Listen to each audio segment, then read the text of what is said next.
mimi kama Sam Simba sio kwamba naipenda Simba na uongelea mpira, sikuwahi kuwapa Simba ubingwa. Kwangu mimi kama Sam Simba kwenye makaratasi na hapa Yanga nafasi kubwa sana kwa sababu bwana, mambo vipi mwana michezo bwana, niko na Sam Simba hapa kuizungumza michezo bwana. Kubwa zaidi ni dabi ya Kariakoo ambayo tumebakiwa na masaa machache kuelekea katika dabi hiyo. Tukumbuke michezo ya ligi ya NBC imemalizika, tumebakiwa na mchezo huu ambao ndio utaamua bingwa wa NBC wa msimu huu. Bwana Sam, mambo vipi ndugu yangu? Safi kaka, kwema? Kwema kabisa, sio? Namshukuru Mungu. Naona hatujaonana, tunapishana ya kitambo. Bwana, kesho ndo dabi ambayo tarehe 25 ilipangwa, Young African dhidi ya Simba Sport Club. Ukiangalia michezo ya nyuma ya Yanga jinsi walivyocheza na ukiangalia michezo ya Simba pia ya nyuma walivyocheza, wanaenda kukutana. Unaonaje mchezo huu wa dabi ambao ndio unaamua ubingwa wa msimu huu? Ya mechi itakuwa ni ngumu sana. Mechi itakuwa ni ngumu tofauti na mashabiki ambao labda wanaifikiria. Na ukiangalia atakaye kuwa bora, atakaye shika maelekezo ya mwalimu, mimi naamini atakwenda kupata matokeo hasa kwenye pitch. Lakini kwa mimi kama Sam Simba ukiniuliza, nitakwambia nitaanza kwenye numbers, nitaenda kwenye ubora wa mchezaji mmoja mmoja, bora wa timu. Yani hiyo ni nje sasa kwenye makaratasi. Kwangu mimi naiona ni mechi ambayo itakuwa na attention kubwa sana, lakini obvious mimi bado Yanga nawapa nafasi kubwa. Kwa nini? Tukijaribu kwamba kusema kwamba nawapa Yanga asilimia kubwa kwenye engo ya mchezaji mmoja mmoja, ubora wa timu. Kwa sababu Young Africans ukiangalia wana mechi takribani 4 mfululizo wanatuadhibu. Sasa hicho kitu kwanza kwa wachezaji wa Yanga kinakuwa kimekaa kwenye mentality. Na wanatupa pressure sisi kwenda kuichukua ile mechi kwamba tunaenda kucheza kwa pressure kubwa sana. Kwa sababu tayari tunahitaji kufanya vitu viwili kwa wakati mmoja. Tunahitaji kwenda kuvunja uteja, tunahitaji kwenda kutoa ubingwa. Ndivyo?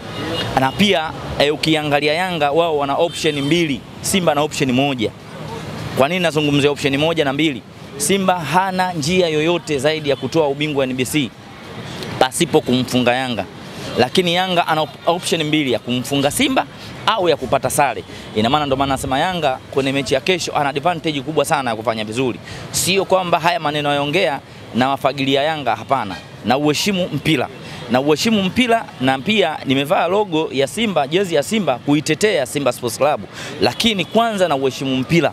Na ndo maana huwa natoa kauli kwa mtu asiniataki, naenda kwenye engo ya kuheshimu mpira na kwenda kwenye kushika namba za mpira, kwamba Dar es Salaam Young Africans ina option nzuri ya kuutoa ubingwa kwenye njia mbili, aidha kuifunga Simba au kutoka sare. Simba ana option moja tu ya kuifunga Yanga. Sasa inategemeana kiufundi zaidi.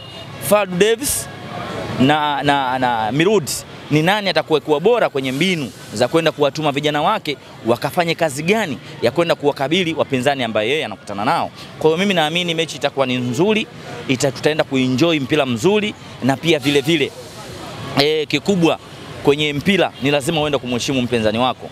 Kwa sababu hivi vilabu viwili havina desturi hata siku moja vya kuheshimiana ndani ya pitch. Njoo na mimi nakuja, ndo desturi ya mpira wetu. Lakini kama mimi ningekuwa labda Fadu Davis, ingelikuwa mimi ndo Simba Sports Club, kocha wa Simba, ina maana mimi ningeingia na approach ya kwenda kuwaheshimu Yanga. Kwa nini? Tukae nyuma ya mpira, twende tukawashambulie Yanga kulingana na jinsi ambavyo wanakuja, au twende tukawakabie juu. Si ndivyo? Twende tukafanye high pressing kubwa sana, kwa sababu hata ukiangalia kwenye mechi ya awali ya NBC, Simba alikuwa bora sana kwenye kipindi cha kwanza chote. Alafu tempa ya Simba ikaja ikakata, energy ikaja ikakata yote.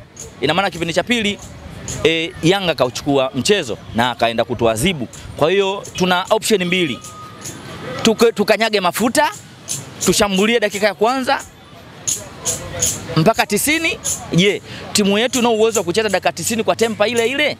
Ni swali la kujiuliza, kwa sababu Simba wanaweza kushambulia kutoka 45 ya kwanza, 45 ya kwanza ikiisha ya pili wanakuja tofauti na vile ambavyo tunatarajia. Lakini Yanga tukijaribu nikienda kwenye engo Yanga wanaenjoy sana kukutana na timu ya kupishana kulingana na mfumo wa 4-2-3-1 ambao Mirudi anakuja nao. Yanga wanaenjoy sana kupishana na timu, kwa sababu nikiongea hivyo na evidence ya kwenye mechi ya kwanza, Simba tulienda tukawa place sana Dar es Salaam Young Africans hafu 45 ya kwanza, lakini Yanga walimudu kuyameza mashambulizi yetu. Baada ya kipindi cha pili, maana nakumbuka yule alikuwa ni Gamondi, ile goli ambalo tumelifunga sisi wenyewe kijili, yule alikuwa ni Gamondi. Ile Simba ilikuwa Gamondi haijui.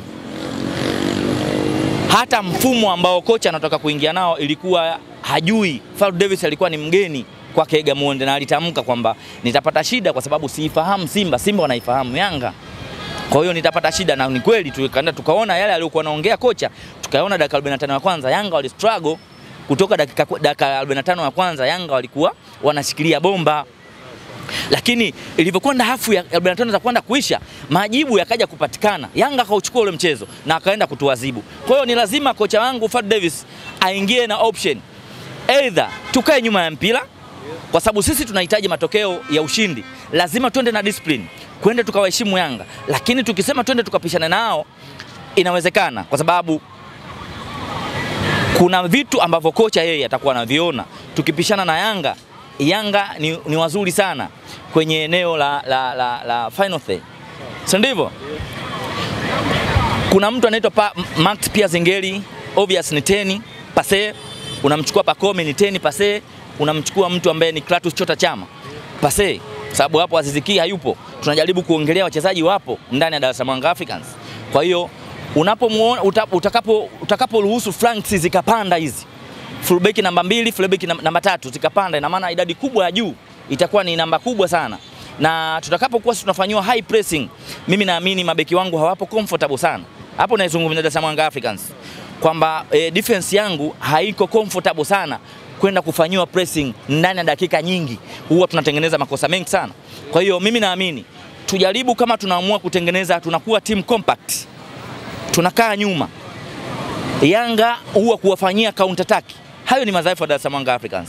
Kuna madhaifu, tumeona Yanga ameadhibiwa na Ibenge, Ilali Dumani, wale wamekuja kuadhibiwa Yanga na wakina Chikola, nazungumzia Tabora United, si ndivyo? Yanga hao walikuja kufanyiwa counter attack na Azam FC. Kwa hiyo ina maana kuna maeneo Dar es Salaam Young Africans wana weakness ambazo kama Simba atajaribu kumheshimu Yanga kukaa nyuma mpira, tunaweza tukapata ushindi kwa engo hiyo. Lakini kama pia tuna uwezo kusema kwamba tupishane na Yanga, tuna uwezo, kwa sababu ni vilabu huwa haviheshimiani, njoo nije. Kwa hiyo kulingana na kocha, labda kulingana na jinsi alivyoiangalia Yanga, tunaweza tukaja tukashinda katika engo ambayo yeye kama mwalimu na ile ni taaluma yake, tunaweza tukapata pia matokeo. Ukiangalia mechi za Yanga mbili zilizopita dhidi ya Tanzania Prison, ushindi wa goli 5, na Dodoma Jiji pia ushindi wa goli 5. Lakini tukirudi kwa Simba, mechi dhidi ya Ken Gold walishinda goli 5, lakini mechi ya Kagera Sugar walishinda goli 1. Ukiangalia matokeo ya timu zote mbili, inaashiria nini kuelekea katika mchezo huu wa dabi, ukiangalia vikosi vya timu vyote mbili na matokeo haya? Na ukiangalia Simba na Yanga, kila timu huwa inafanya approach kulingana na game ambayo wanakutana nayo. Usije ukaiona labda Fadlu Davis ameingia na approach ya kuwa down, tempo ilikuwa chini ya Kagera Sugar, hajakanyaga mafuta, wewe ukasema kwamba labda wataingia na option ile. Hapana. Unajua kocha huwa wanasoma, ile ni taaluma yao. Wana approach kwamba nikiingia na Kagera Sugar nipumzishe baadhi ya wachezaji wangu, nitengeneze energy kwenye mechi inayokuja, nitaingia na approach hii ili niweze kupata matokeo na natoa mguu kwenye mafuta. Niondoke na matokeo ili nipate alama 3 ndo za msingi. Usiangalie performance, angalia matokeo. Simba imefanikiwa, ndio. Yanga imefanikiwa, ndio. Approach za makocha wao ndo wanajua siri nini ambacho wanahitaji kwenda kukitoa kwenye mechi ijayo. Si ndivyo? Kikubwa Yanga alipata magoli 5, Simba kapata magoli 5. Kwa sababu ukiangalia Ken Gold, nikupe siri ya Ken Gold, hata warm up hawajafanya. Wameingia uwanjani dakika 20 kabla ya mechi. Kwa hiyo usitaki kuonesha kwamba ilikuwa ni timu ya ushindani. Huyu kaokotwa huku, yule kaokotwa kule, mpaka timu ikaunganika ndo wakaja kukutana. Hawajafanya warm up ya aina yoyote. Yaani kitaratibu na sheria ilikuwa inatakiwa ile siku Ken Gold wasicheze, si ndivyo? Lakini waliamua kucheza kwa sababu ni timu ambayo tayari ishashuka daraja, ishapoteza morali. Kwa hiyo hata yale magoli 5, mimi naamini Simba walikanyaga mafuta wakatoa, wakaona hapa hakuna ushindani. Kinachohitajika tumepata matokeo, vijana tuulizeni tempa, muangalie jinsi gani wachezaji wasije wakaumia, kuna mechi kubwa inakuja. Kwa hiyo sio kipimo sahihi cha Simba na Yanga kwenye dabi ukaenda kulinganisha game ambazo zimepita. Mimi kama Sam Simba ambaye naufahamu mpira na pia na uheshimu, hicho sio kipimo tosha kwenye dabi. Naam. Ukiangalia mbio za ubingwa, Yanga pointi juu anamzidi Simba pointi 179 kwa 78. Ukiangalia huu mchezo ndo unaenda kuamua ubingwa wa msimu huu, yani kama finali. Kwa wewe je, unaiona timu yako Simba Sport Club msimu huu ikienda kufanya kitu, kwa sababu matokeo yake kama ulivyosema kwamba inahitaji ushindi wa mechi hiyo. Young African anahitaji ushindi na sare. Ukiangalia Young African anamfavor sana katika mechi hii kwa sababu anaweza akasare akapata ubingwa. Kwa upande wako Simba Sport Club unaionaje kuelekea katika mbio za ubingwa?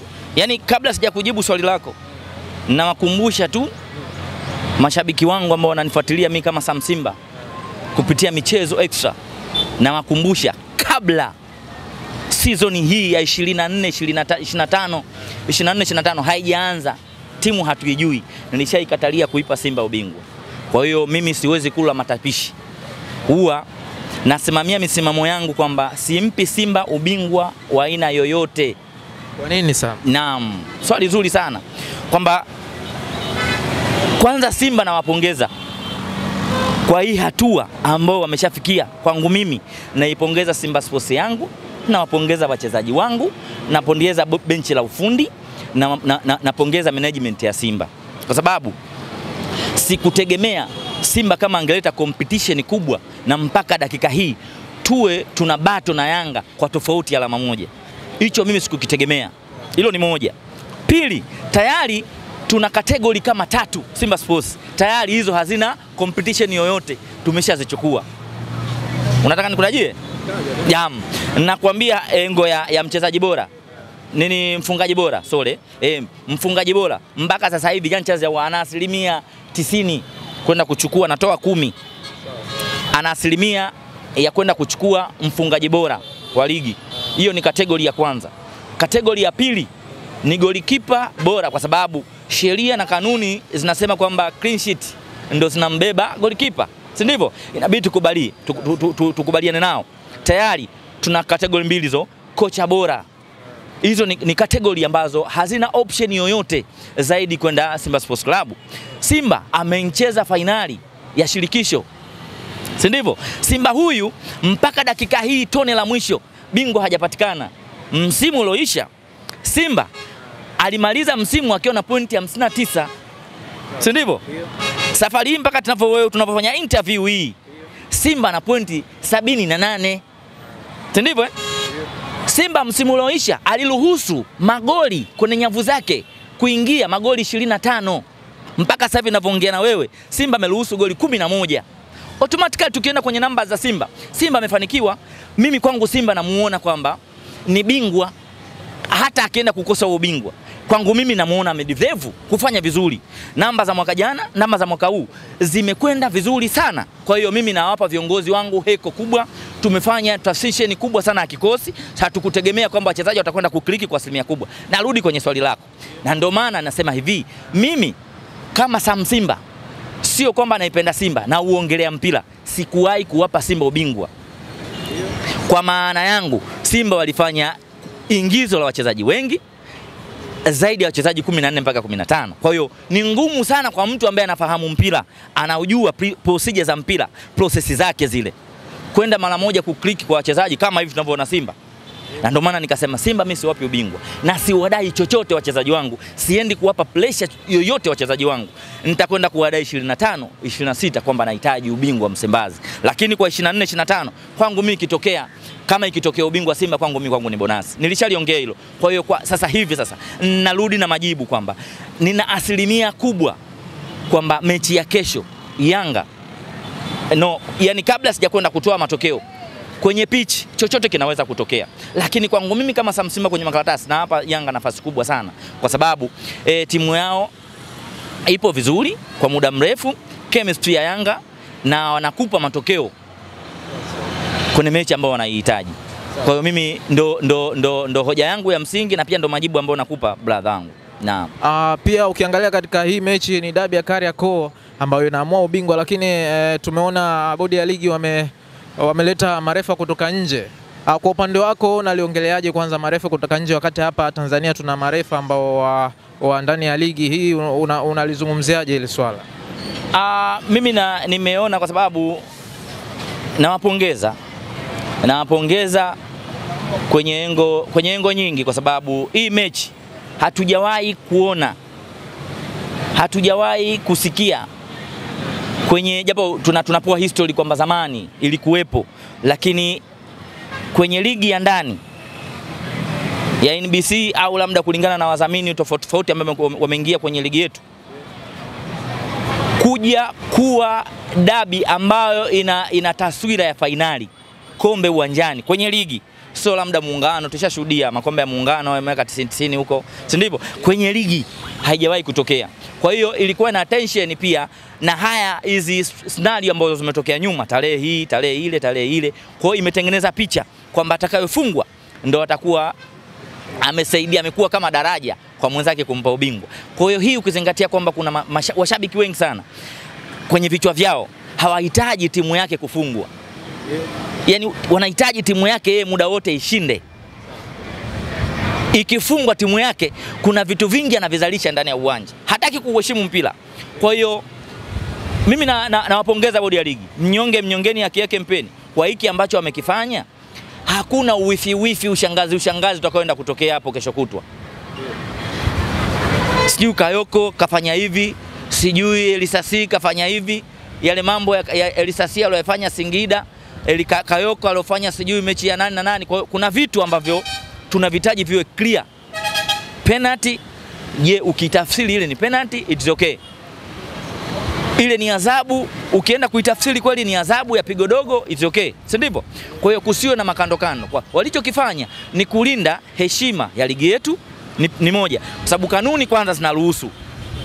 Kama kanuni zinaruhusu, tumemsikia Nathoro Hamduni ambaye ni mwenyekiti wa waamuzi amekiri kwamba baadhi ya waamuzi wetu wapo Misri. Kwa wao na wao wakajaribu kufanya maombi kutoka kwenye shirikisho la CAF, wakafanya connection na shirikisho la Misri pamoja na Tanzania, wakakubaliana wapishane hao nao wakae huko na sisi, kwa sababu ukisema kwamba tusiwaamini, ni kweli hata ligi ya Misri yenyewe huwa na utaratibu huo, japo kidogo ilileta sintofahamu, lakini mambo yamekwenda sawa. Wenyewe walikuwa waamuzi hawawaamini wa ndani, lakini huyu alichezesha fainali kati ya Misri ni Zamalek na National El Ahly kwenye fainali ya nafikiri ilikuwa ni FA siju cup ile, na huyu referee alitoa maamuzi sahihi. Kwa mimi naamini walichokifanya bodi ya ligi pamoja na TFF ni swala la kwenda kuilinda hii fainali, ambayo maana ni fainali dabi ambayo inaenda kutoa maamuzi. Mechi ya maamuzi huwa inakuwa ni ngumu sana, kwa sababu leo hii ukamleta mtu mgeni akaenda kufanya judgment ya mechi kama hii, mimi naamini ni bora zaidi, tofauti na mtu ambaye labda Simba na Yanga wanamfahamu tayari. Kuna mmoja wapo atasema Kayoko na Usimba, labda Elisasi na Uyanga. Mwisho wa siku wataleta scenario ambazo zitaleta kupunguza ubora wa dabi, ambayo mimi kwangu mimi naiona kama ndo fainali ambayo ina taswira ya kombe la uwanjani. Itakuwa ni mechi ngumu sana. Wamefanya jambo zuri sana kwa sababu wanachezeshwa na muamuzi ambaye ni neutral. Hayuko Simba, hayuko Yanga. Yeye atakachokifanya ni kwenda kuzitafsiri sheria 17. Mimi naamini inabidi tuwaache bodi ya ligi hiki walichokifanya. Wamefanya jambo zuri kwa sababu wao ndo wana mamlaka kwenda kumtangaza referee yupi atakayesimama katikati kwenda kutafsiri sheria 17. Kikubwa Simba na Yanga watengeneze kichwani kwao mentality nzuri ya ushindani na washike yale ambao wameelekezwa. Sidhani kama mwamuzi ndo anacheza mpira. Hakikisha kama wewe ni mchezaji umesajiliwa kwenye profile kubwa kuchezea Simba Yanga, tayari wewe umemachuka, upo kwenye kimataifa zaidi. Hakikisha unakwenda kufanya yale ambao umeelekezwa na kocha, na kwenda kufanya ambapo kwamba tofauti isiwe kinyume na zile sheria 17. Fanya jitihada zako kwenda kuitetea klabu yako ili iweze kupata matokeo. Mimi siamini kwamba wachezaji wataenda kuleta scenario za kuleta kwamba atumtaki refa hivi na hivi. Hayo ni baadhi ya wadau wa mpira na mashabiki ndio wanataka kutengeneza vitu. Hatujawahi kuacha kuongea kitu sisi. Tukiletewa hiki tunalaumu hiki, tukikaa hivi tunalaumu hivi. Kwa hiyo sisi huwa hatukosi matatizo ya kutaka kuleta hoja ambazo hazina msingi na nyingine pia zinakuwa zina msingi wakati mwingine. Watu wanajaji sana kwamba huenda kwenye hili kwamba marefa wetu waaminiki, ndio maana wamefikia hatua kuwatoa marefa nje. Je, yupo marefa hao pia waliowaleta nao ikatokea sitofahamu katika mchezo huu katika matukio ambayo yatatokea labda na maamuzi nini kitatokea zaidi ambapo watu wanajaji? Mimi naamini kweli ingelikuwa Kayoko akikosea kwenye dabi kwenye kamati angeenda kuadhibiwa. Sasa je, watu wanajiuliza endapo huyu Amin Amol akienda tofauti na maamuzi, kibinadamu hakuna binadamu ambaye yupo perfect. Lakini je, anatengeneza makosa ya namna gani? Sio ya kujirudia. Tumechoka na waamuzi wetu kusema kweli kwa sababu ya makosa yani ya kujirudia leo, alafu sio muamuzi huyo mmoja, wote. Yani kama wanaambiana wana leo twende tukacheze hivi, tukachezeshe hivi. Yani wote wanapita kwenye mstari mmoja. Kwa hiyo mimi tutengeneze imani na waamuzi. Tusitengeneze muda wote kwenda kutengeneza makosa ya kuwakosoa watu. Tutengeneze imani kwanza ya ushindi kwenye kile kitu ambacho tunataka kwenda kukifanya. Tuna waamuzi wazuri sana ambao wanashindwa kumeza pressure za Simba na Yanga. Yani wao akili yao inakuwa nje baada ya kuconcentrate ndani ya pitch. Na hapo ndo wanapokuja kushindwa. Kwa sababu mbona juzi tumeona game nzuri sana amechezesha Aragije pamoja na Simba. Simba alikuwa anacheza na nani? Alikuwa anacheza na Singida ndio. Kwa hiyo ni mechi ilikuwa nzuri. Kwa hiyo mimi naamini ilikuwa ya ligi ilikuwa ya FA. Kwa hiyo mimi naamini tuna marefa wazuri sana. Ila inabidi wajaribu kuzimeza hizi pressure za Simba na Yanga. Tunajua kila Mtanzania anozaliwa hapa, yani ukizenya ukiaziniwa wewe ukienda kubatizwa, mimi naamini kabisa wewe utakuwa Simba au Yanga. Ndani ya serikali kuna viongozi ni Simba na Yanga. Kwa hiyo tujaribu kuzi control hisia zetu. Sababu ukisema uondoke na hisia zako kwenye maeneo ya kwenye pichi, hizi timu zinachukua gharama kubwa sana kwenye kuandaliwa na timu inahitaji kupata matokeo kwenye njia ambazo ni sahihi. Ukienda kumnyima mtu matokeo kwenye njia ambazo sio sahihi, tayari unamtoa kifikra na kimawazo kwamba sasa mimi nawekeza nini wakati nahitaji maendeleo. Kwa hiyo inatunyima sisi hata watu wengi kuja kuwekeza kwenye timu zetu na kwenye ligi yetu. Kwa hiyo hawa watu wanaokuja, waamuzi waliotoka Misri kuja, sidhani kama wao watakuwa wana ile kitu kwamba mimi hapa lazima Simba ashinde au mimi lazima Yanga ashinde. Yeye atakazo kwenda ni kutafsiri sheria 17. Na pia tusitegemee kwamba eti atachezesha perfect kusiwe kuna makosa. Makosa yanaweza kawepo ya kibinadamu kwa sababu wewe jaribu kufikiria. Angalia Europe. Ipo VAR ipo, lakini waamuzi wanakwenda kuchezesha tofauti. Hata ile VAR kwa sababu VAR pia inaongozwa na binadamu, si ndivyo? Kwa hiyo ni lazima tukubaliane kwamba anaweza akafanya mistake, lakini tusimlaumu kwenye engo. Hakuna binadamu ambaye ana usawa zaidi ya Mwenyezi Mungu. Kwa hiyo kikubwa tujaribu kwenda uwanjani, tusiende na matokeo. Twende tukaangalia nini kwenye pichi kitatokea. Kama unaiamini timu yako itaenda kupata matokeo. Lakini usiseme lazima, hapana. Kikubwa mheshimu opponent ambaye unaenda kukutana naye. Sihitaji mimi mtu kutoka hapa akaenda kuidrop Yanga, sihitaji mshabiki wa Simba akadrop Yanga au wa Yanga akaenda kuidrop Simba. Japo najua uzuri wa hizi dabi ni kuzodoana. Wewe hauko bora, mimi niko bora. Huku kuna Pakome, huku kuna Mpanzu, si ndivyo? Kila mtu anahitaji kupromote kikosi chake. Lakini je, tukienda kutafsiri ubora wa timu mmoja wapo na nyingine mchezaji mmoja, mimi nafikiri muda utaongea. Lakini kwa mimi kama Simba kwa Simba na Yanga kesho wanavyoenda kuingia, mimi hapa naiona timu yangu inaingia kama underdog. Inaingia kama underdog, sio kwamba ni haina uwezo. Kwa mtu ambaye anafahamu mpira nikizungumzia underdog, ina maana Simba anaingia kama timu dhaifu. Anaingia timu dhaifu kwa vipi? Simba ameshafungwa mara 4 mfululizo. Simba anakwenda kucheza mechi ya 5. Katika hizo 5 Simba ameshaadhibiwa mara 4 mfululizo. Kwa hiyo anahitaji sasa pale kwenda kutengeneza ufalume wake, anahitaji kutengeneza ufalume wa kujilinda kuteja, anahitaji kwenda kutengeneza ufalume wa kurudisha makombe. Kwa hiyo ni vitu viwili ambavyo Simba na amebeba kichwani. Sasa hivyo ni vitu ambavyo vitakwenda kumfanya yeye anaingia mnyonge, na pia anahitaji kwenda kutengeneza mentality ya kuwatengeneza mashabiki pamoja na wachezaji pamoja na benchi la ufundi kujua kwamba tuna timu bora. Kwa hiyo kikubwa mimi naiona Simba anaingia mdogo kwa Yanga. Sasa hapa watu wanaweza kanukuu nikisema anaingia mdogo, sio kwamba kwa ukubwa au la. mtu wa mpira atakuwa anaelewa ninapozungumzia underdog. Underdog maana yake ni unyonge, mnyonge kulingana na matokeo yaliyopita nyuma, si ndivyo? Yanga ukiwauliza sasa hivi wana mentality kubwa, wakiangalia matokeo waliyopata nyuma walipokutana Simba na Yanga. Yanga wametengeneza shangwe kwamba hawa sisi ni wanyonge kwetu, hawa sisi ni wateja wetu. Hicho ndio kitu kinawatengeneza kichwani.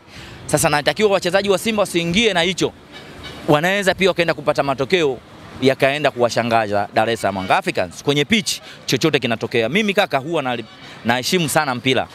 Sikuvai jezi kwa sababu eti mimi nimevaa jezi ya Simba basi niwe shabiki wa Simba.